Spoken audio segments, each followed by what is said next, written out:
ஸ்டாலின் ஏதோ பேசுறார். என்ன சாதிச்சார்?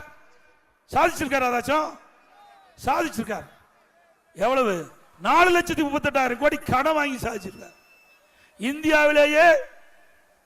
இந்தியாவிலேயே கடன் வாங்குவதில் முதல் மாநிலம் தமிழ்நாடு. எல்லாத்திலையும் முதலிடம் வரலாம், ஆனா கடன் வாங்குனதுல முதலிடம் நம்முடைய ஸ்டாலினுடைய அரசாங்கம் தான் முதலிடத்தில் வைக்குது. அது மட்டும் இல்லை, இந்த ஆண்டு 1,00,000 கோடி கடன் வாங்க போறாங்க. ஆக 5 ஆண்டு திராவிட முன்னேற்ற கழக ஆட்சி நிறைவு பெறுகின்ற பொழுது 5,38,000 கோடி கடனை பாய் வச்சுட்டு போறார்.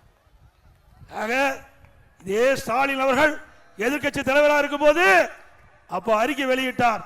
அதுல திராவிட முன்னேற்ற கழகம் ஆட்சிக்கு வந்தா நிதி மேலாண்மை சரி செய்யப்படும், ஏற்கனவே வாங்கிய கடன் படிப்படியாக குறைக்கப்படும், நிதி ஆதாரத்தை பெருக்கப்படும் என்று வாக்குறுதி கொடுத்தார்.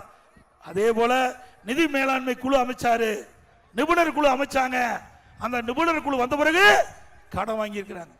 எதுக்காக நிபுணர் குழு அமைச்சாங்க? கடன் வாங்குறதுக்கு நிபுணர் குழு அமைச்சாங்க. சிந்திச்சு பாருங்க.